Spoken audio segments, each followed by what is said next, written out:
Good evening and namaskar to all of you. Dov, let me start with you. How do you see this move by Donald Trump? It seems like he has a soft corner for all the wealthy people, but not so much for the poor. His logic seems to be we get more rich people coming here. By the way, they could be dual citizens. There's nothing that prevents that from happening. So it's not clear that they would necessarily walk away from their own countries. But he sees this as a revenue source. And I think it's all of a piece with his idea that lower American taxes, raise tariffs, get money in that way. And this is another way to bring in money. I think he was talking about, well, if 1 million people come in, whether, as you pointed out, these could be crooks who made a lot of money. I think that has a lot to do with how the security services in our country will look at it, simply because if somebody has committed something illegal, they could be a danger in our country as well. Trump didn't address that at all. But I think that's the logic behind it, just another revenue source.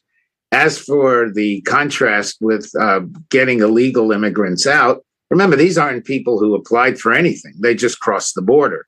And so, again, from his point of view, whether you agree with it or not is kind of immaterial. I'm just giving you his point of view. From his point of view, these are people who are applying legally. They've got money. They're bringing money into the country.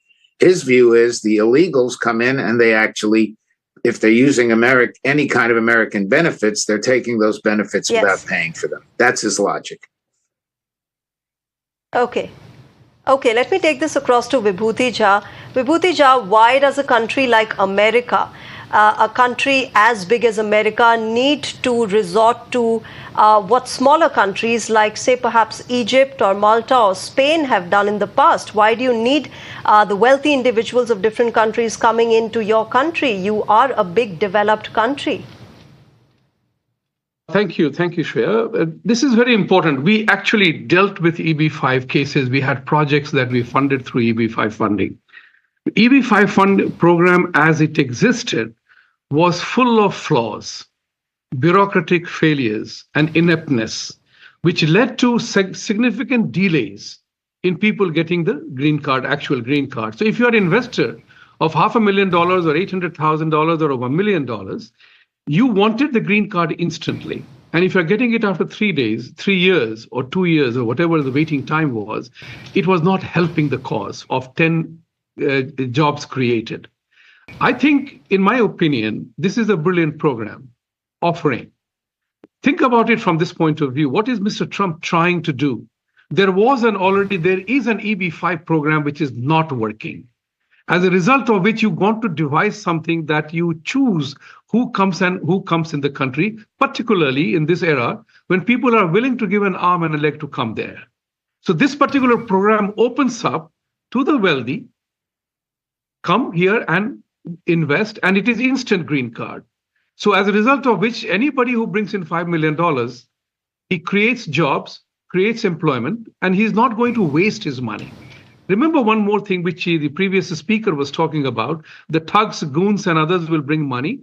I'm a private banker and I've dealt with this situation in my past life, and even the EB-5 thing. One of the key elements of the entire process was verification of the source of funds.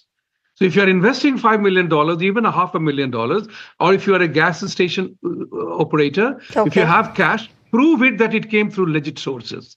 So there will be no compromise on that. So if you are thinking about people with nefarious links can come in, there is always a leak, but that will be heavily scrutinized. Final point which I wanted to make is that, when you are at this point in time, US wants to make a decision as to who comes in this country. The need of the country is different today than it was 100 years ago. Give me your poor, give me your suffering, and we will make them up. Today, the time is different.